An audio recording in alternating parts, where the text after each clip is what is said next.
Hello, everybody. This is Chuck. Welcome back to the Home We've Never Left video series.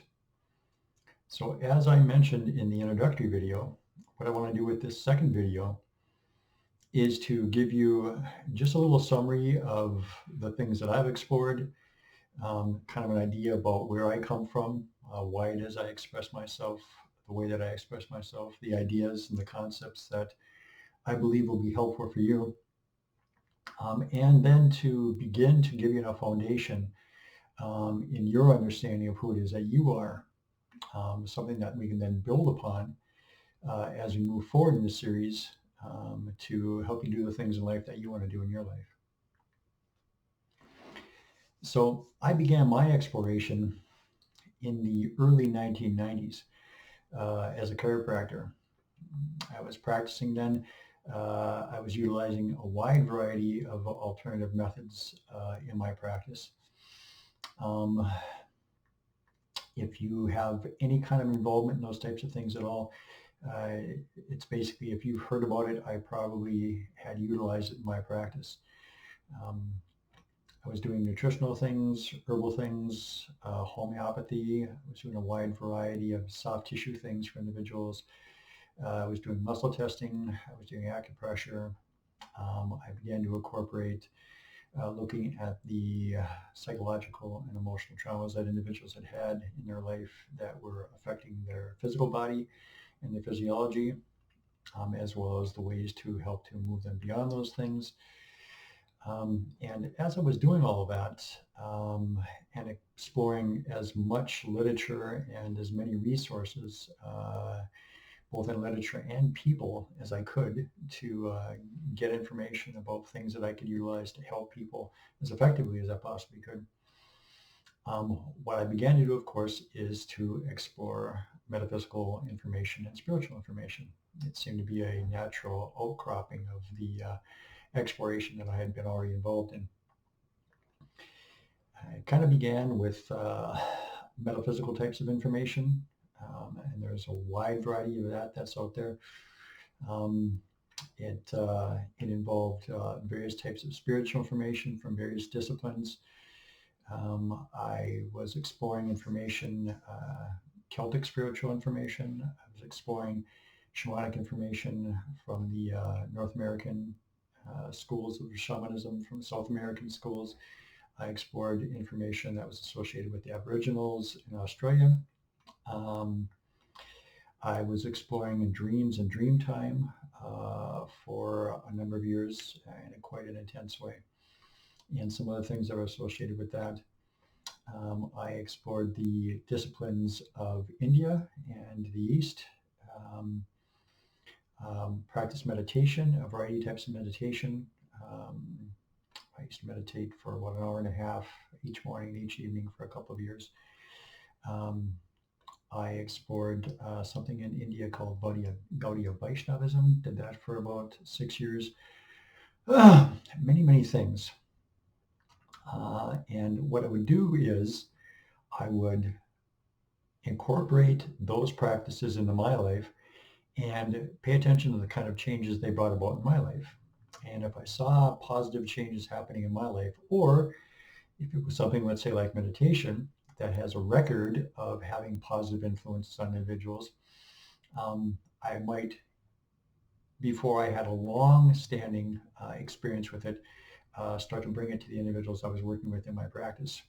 But other than that, I would incorporate it into my life, see the kind of changes it brought into my life, and then I would start to help individuals in the practice with these particular things. And I would hang on to only the things that I found had quite a bit of significance in bringing about changes for individuals. And so that's how it kind of began. And so in that, through that exposure of a wide variety of disciplines, I, of course, started to see similarities. I started to see patterns.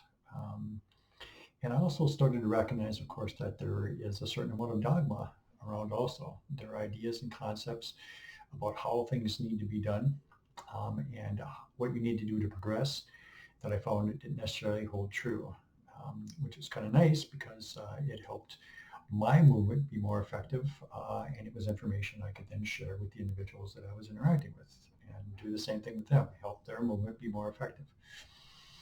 And so little by little, my life became more, I'll say for this time period, spiritually focused and not necessarily so focused on helping individuals through just physical things that were going on in their life.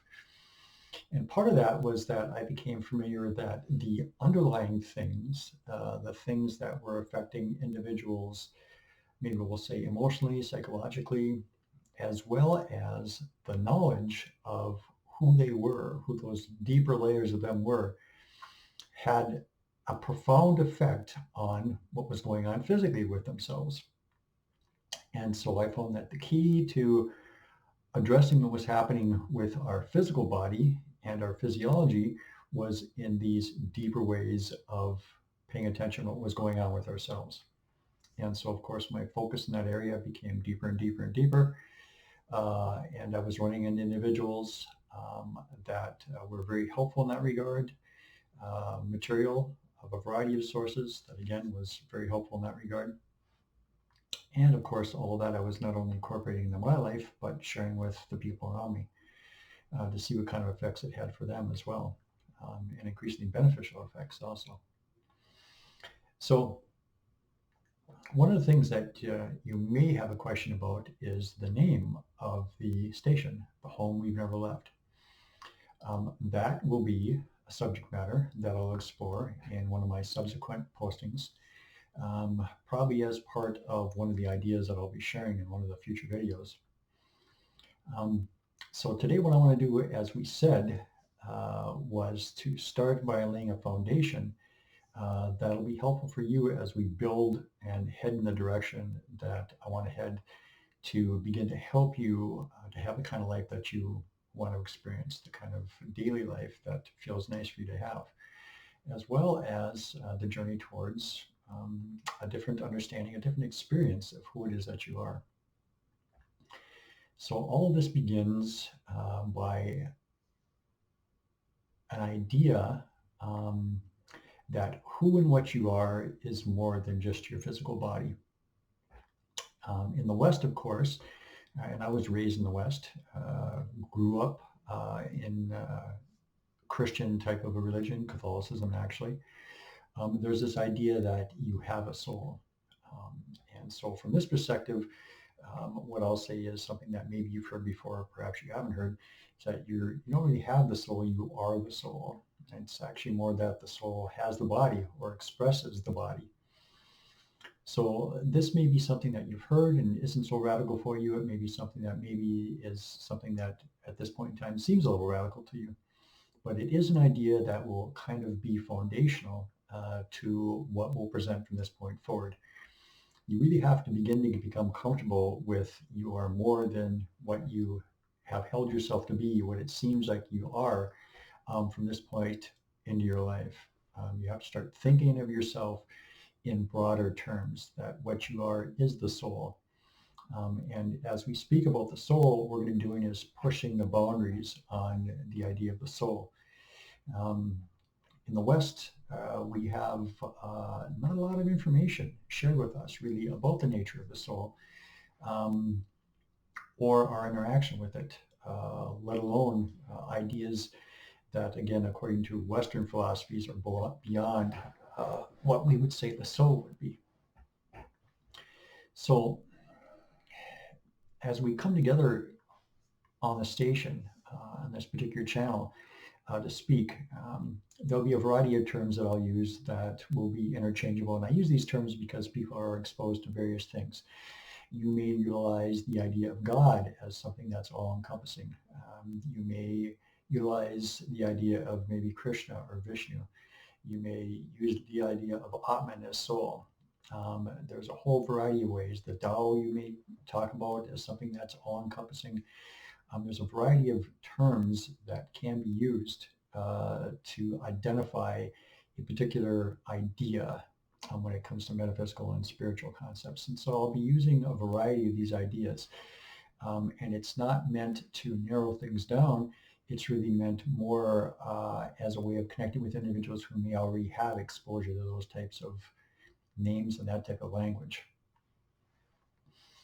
So the way that I'll begin is to say that the you that you actually are, those deeper parts of you, really don't have the limitations that you experience here with this particular you. So how is that helpful? So that's helpful because as you begin to practice, as you begin to hear information, as you begin to be exposed to knowledge of this type, as I mentioned in the introductory video, what's going to happen is that little by little by little, you will be able to utilize that information in your everyday life. And then you can start to see the results of that information showing up in your life. There's going to be a concept, an idea that I'll come back to many times in this video series. And that's that what's going to show up in your life is going to be what it is you're focusing on, or what it is you're putting your attention on. And if you start to pay attention to that particular idea, you'll see that it holds true. And of course, we'll talk a lot more about that as we do subsequent videos. So one of the things that is very helpful in this journey to changing who it is you are and to changing the kind of experiencing that you're having in life is to start to nurture a relationship with this deeper you that exists. And really, you've already begun that. You've begun that by taking this step and by listening to this particular video. That deeper part of you is aware of all the things that it is that this part of you is doing. And it has only your best interest at heart. It wants you to be able to have the kind of experiences that you want to have. Those deeper parts of you, that deeper you that's in there, is very secure in who and what it is. It doesn't need any of this information. It is the source of all that information. In fact, in many circles, you will hear that part of you referred to as source for that reason. All those things that are part of your life flow from that source. So are there specific things that you can do that help you to build that relationship? And there are. One is a real simple one, and that is to have the desire to have that relationship. It's really that simple. If you say, yep, that's what I want to do, or I think I want to do that, or okay, Chuck is telling me that that'll be a helpful thing. Okay, let's try that. That's all it takes. You're putting forward the desire. It's really that easy. What else can you do? So there's something that most individuals have in their life, or I'll tell you that all individuals experience this in a certain part of their life, in a certain time in their life, but not all individuals remember that it actually goes on. And what that is dreams. So a lot of people may say, I never dream. Well, a better way of putting that is that you don't remember your dream activity. I'll suggest to you that everybody has dream activity. You have it. Whether you recall it when you're awake, quote unquote, right, is a whole other thing. You may not recall it, but you're having it. Okay. And when you're involved in dream activity, you are involved in experiences that are much closer to this deeper you and the atmosphere, the place that it resides than the experience that you're having here. As a result, you can utilize dreams and dream time to help with that connectivity too. But it's going to begin with the desire to have that connectivity. Dreams and dream time as a way to connect with you will be effective because you have the desire to have that connection.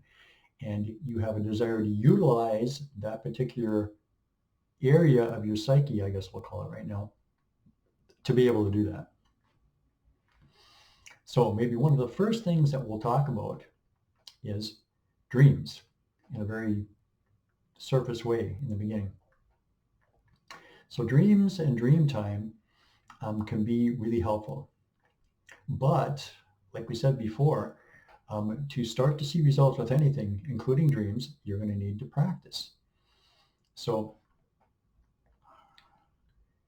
in order to begin to remember the dream activity that's happening at night when you go to sleep, what you're going to want to do is you're going to want to get a notebook.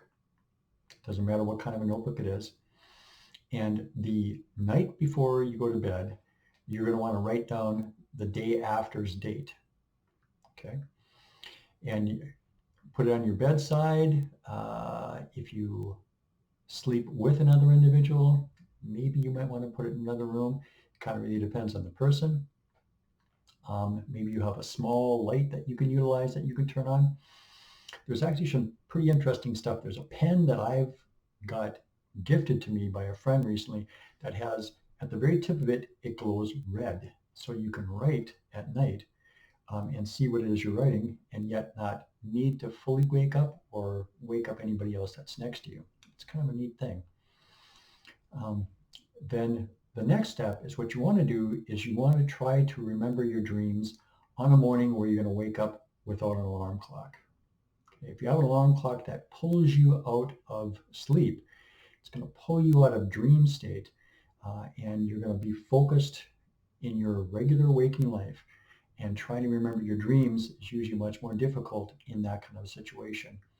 If instead, when you're first beginning to try to remember your dreams, if you utilize mornings where you can allow yourself just to wake up in a natural way, in a nice and easy way, and with the suggestion before you go to sleep to that deeper part of you to help you recall your dreams when you start to wake up, utilize those mornings where you don't have to get up at a particular time.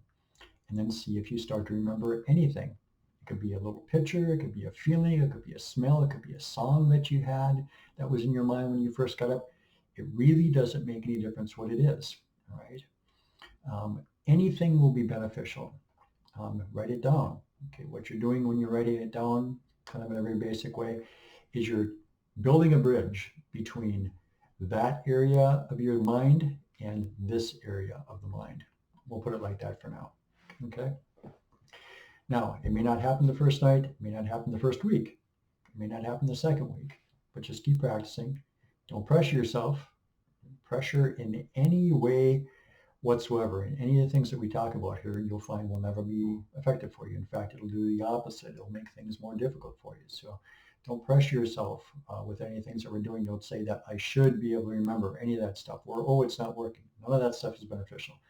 Just have a nice, gentle desire to remember when you wake up.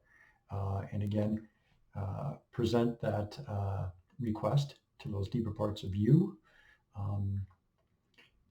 Just pretend that they're there, right? And then just whatever shows up in the morning, write that down.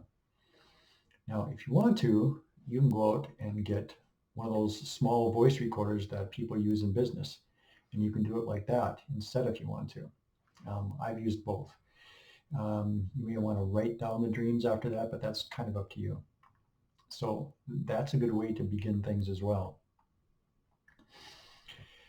One of the other things that you can do is that during your day, there's a lot of things that happen during the day that is a little bit out of the ordinary. It may be that, let's say you think about a friend of yours that you haven't talked to in maybe a decade, and you go to the grocery store and you see that person in the aisle at the grocery store. Or maybe you have another friend of yours mention that person. Or maybe you have them show up in a place that you're at when you haven't seen them for a long period of time. Maybe you're driving down the street and you have this feeling that you should pull into the other lane and you don't. And then there's something that happens in traffic and the line of traffic that you're in takes a long time to move. And the lane that you had this little feeling you should have moved into, but you didn't, is moving freely. Whatever. There are going to be a variety of things. And so what I'll suggest to you is that there's all sorts of things that are a little bit, the way I'll phrase it right now, outside of what we pay attention to in our normal life that are happening in our life all the time, but we don't focus on them. And so kind of keep your mind open to paying attention to when those types of things happen in your life. Okay. Now, for those of you that are here that have a very difficult life, you have a very difficult relationship, you're having a very difficult time at work, and I'm talking about a really difficult time at work. You may be saying to yourself, this is not what I'm looking for. What I'm looking for is something to help me with my relationship. What I'm looking for is something to help me with what's going on at work or whatever it might happen to be. This is an important part about heading in that direction. What you're looking for is you're looking for a solution that's going to be a permanent solution. You're looking for an actual change in yourself. What I'm going to suggest to you at this particular moment is that the things that come into your life have almost nothing to do with the individuals that surround you and pretty much everything to do with you and how you look at your life and how you look at your world. So what we need to do is we need to make changes in you. We need to bring about a different way of you looking at yourself, first of all. That's what's going to be important. And it's an important thing regardless of how difficult or how easy your life is. Even if your life is not very difficult, and what you do is you want to have more of certain types of experiences come into your life. What it's always about is it's always about you. You're the key. You're the key to why all things in your life occur the way that they do. And we'll get, of course, much deeper into that in subsequent videos. So just know that my understanding of how and why things are going to flow in your life and how we need to get you there is where we're beginning now. Okay, we have to kind of build a foundation for you. All right. What we need to do is little by little bring you to a place where you begin to have experiences that are different than what you've had before. Not only practical real life experiences, but you begin to have experiences that are a little out of the ordinary. They're both going to be helpful. The ones that are out of the ordinary will help you to understand that there really is more to this experience that you're having than maybe you believed initially. All right. Certainly, as we do more of these videos, I'll share many of the experiences that I've had in the context of what it is I'll be talking about that will help you get some idea about what it is I'm talking about. Some of these experiences, depending on who it is that's viewing, some of you would have had something similar in your life. Certainly there are experiences that, again, as I've spent the last 25 years in this journey, I've become acquainted and associated with a large number of individuals who explore in this way. And there are experiences of a broad nature that happen with a lot of individuals as they do this. Very nice experiences, very interesting experiences, experiences that you'll enjoy having, and experiences that will help you to embrace moving forward in what it is that you're doing. So understanding that what I am is the soul, understanding that the soul in and of itself does really not have any boundaries, is something that I want you to start to become familiar with, start to become comfortable with. Even if it's something that at this particular point in time is something that seems a little strange to you, is something that you haven't really associated with anything with yourself in the past. And of course, understand that I'm using that word because that word is a familiar word to a lot of individuals in the West, which is probably still most of the individuals that might be viewing this, although you could be viewing from any place. Still, the term is somewhat universal. People understand it. And of course, what we're going to be doing here is coming to understand more and more and more about what that actually is, what we as the soul are up to, how it is that we're expressing ourselves, and of course, folding more of that experience into our daily experience. So begin by putting forward this desire to have this journey, saying, yep, this is what I want to do. I want to begin to understand more about who I am. I want to begin to then be able to utilize that information to have a different experience in my life. I want to have this relationship with me. I want to deepen that relationship with me. Okay. Um, Now, if you've been exploring a little bit, um, what I want you to know is that you're going to be hearing ideas and concepts that sometimes you'll have the tendency to hang on to very tightly. And it's not that you can't utilize those ideas and concepts if they're helpful at the time, which they may very well be. But what I want to let you understand as well is that from my perspective, I've gone through all that stuff, of course. And eventually what we're going to do is we're going to grow you beyond those, or we're going to add to those ideas, or maybe they'll be a metamorphosis that'll happen, and that idea will kind of grow and change and shift into something else. And you'll be able to utilize it in a different way, again, to see things in a little broader way, to move yourself a little bit more forward into a different way of experiencing yourself. So those things are happening too. Lots of information out there, lots of videos to see, lots of books to read, various people that you may have been in conversation with.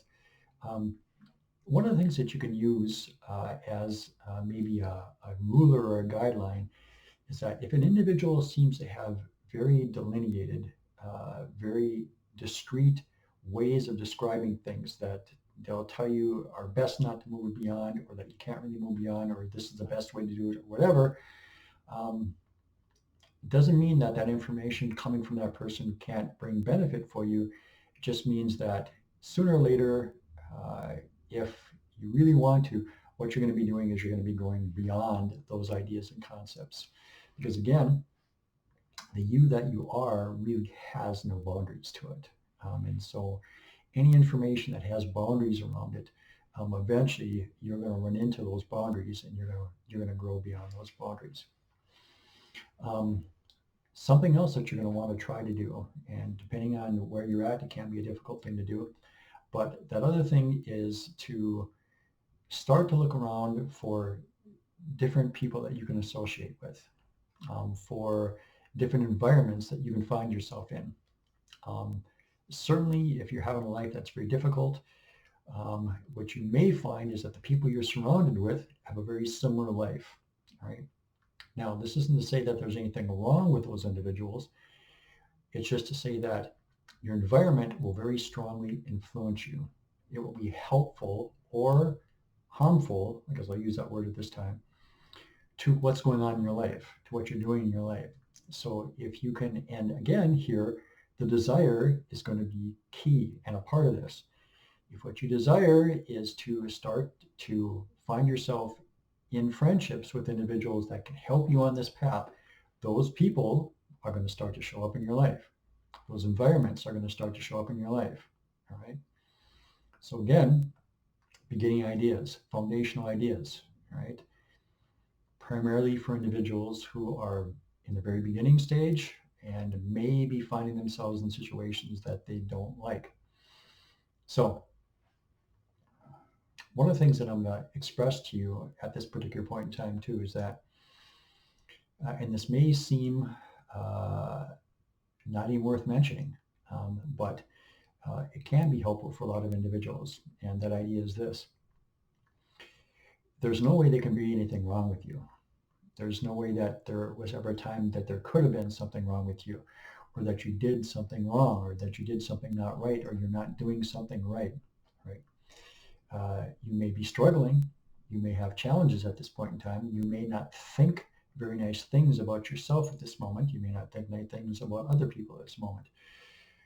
Really, in a very deep way, all of that is momentary. It doesn't really have a deep significance in your life, unless, of course, you continue to allow it to have a significance in your life.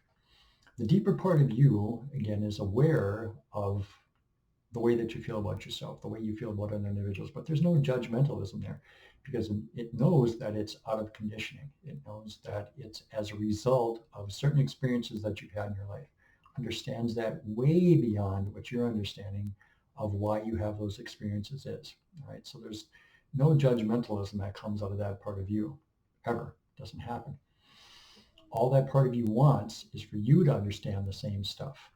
Right. And so this as well is one of the things that I want to help you to do if you need that kind of help, right? Is to bring you beyond seeing yourself in those ways or thinking about yourself in those ways, feeling about yourself in those ways. Okay. Um, your association can be helpful in that regard. The people that you hang out with, the environments that you're in.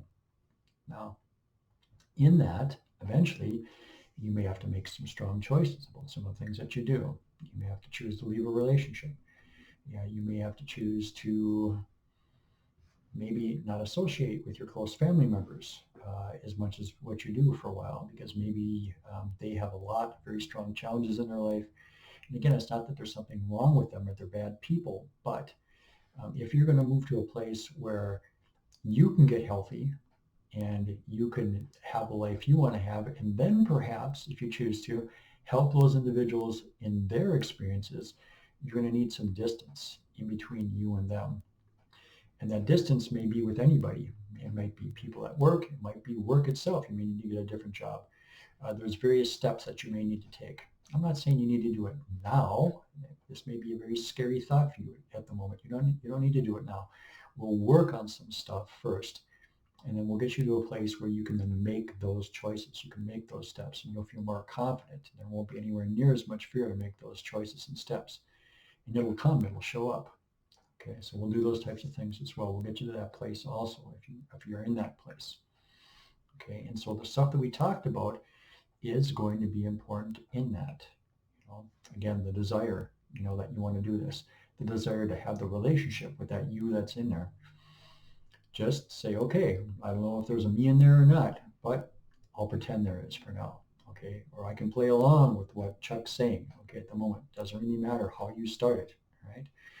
If you're part of some religion, there's a soul in there. Believe me, that particular aspect of, I guess we can say God at this particular moment, has always had a relationship with you. You just haven't known it. You're not aware of the relationship, okay? So you want to be aware of the relationship. It's a great relationship to have, all right? Whatever you want to call that deeper part of you, all right? It's a good relationship to have. You're never going to find a better one, actually. It's going to be incredibly helpful. The information, the knowledge that lies there can come into your life in a whole variety of ways. It might be books, it might be videos, it might be friends, it might be circumstances, it might be opportunities. It could be a whole variety of things.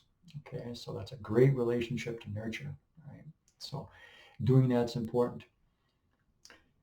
Dream time, because it's a little different than this focus, I'll call it, in your life, this awake focus in your life, is a time where information can show up that you don't tend to block out quite so much as what you do here. So you can get information in dream time that sometimes you'll bring back that can be helpful to what's going on in your life here. So that's one of the reasons why beginning to remember your dreams and what's happening in dream times is effective for you. All right, it'll do that. Okay, so we talked about a few things. We haven't gotten very deep. Again, this second video is primarily for individuals who are early in their exploration. Maybe they've heard about a few of the things that I've talked about. Maybe they're not familiar with any of the stuff that I've talked about. We'll explore dream time much, much more. We'll explore this relationship that you have with yourself in a much deeper way, of course, in subsequent videos, starting with the next one, of course. We'll talk about in the next video some various techniques that you can use when it comes to bringing back dreams, pulling information out of your dreams. One of the things that I want to suggest here is don't go out and buy a book on dreams and dream interpretation. If you already have that kind of stuff, and if you've read that kind of stuff, I'm going to suggest to you that depending on the author, you can find some helpful symbolism that's offered by individuals in books. But what you need to keep in mind is that this is your life. Your experiences are unique to you. The symbolism that comes from somebody else's experiences or somebody else's exploration can have some help in what goes on in your life, can be helpful symbolism. But if what you do instead is you allow yourself to become familiar with your own symbolism, what's offered by the inner you, that deeper part of yourself in your own dreams, if you become familiar with your symbolism, that will have the greatest degree of potency. Okay. And other literature that you can become familiar with or already have become familiar with can be a roadblock to that sometimes. Certainly what you can do is you can continue to utilize some of this symbolism as long as you don't have the idea that, well, no, this other stuff that comes from me won't be as valid. Believe me, it will be valid, right? You can utilize both. The stuff that comes from inside of you, you'll find will really have a deep impact on you. You'll have to you'll have to realize how to use it. And of course, we'll talk about that. And some dream symbols books can help you like that. They can help you to see the symbolic nature of things. They're good in that regard. I think what we'll do is we'll end there.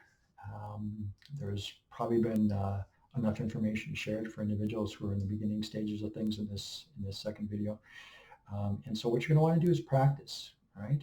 Not just the dream journaling and suggesting to yourself that you will remember your dreams, but talk to yourself psychologically. You don't have to talk out loud, of course. You can just talk in your mind. You can just, again, say, hi, to the inner part of you. I definitely want to have this relationship. I want to learn more about who it is that I am. And it knows again that you're involved in this type of an exploration. It understands all the things that you're doing. So nurture that relationship in whatever way inspirationally seems to show up for you, because that you'll find it will become a larger part of this particular path also, is the inspirational parts of you will become more part of your daily life. And so little ideas will show up. Maybe there's a song you'll hear. Maybe there's a song that you want to hear. Maybe there's a video that you'll want to watch or whatever, and it'll have some significance for you. So once again, thanks for taking the opportunity and coming by for the information that we have to share here.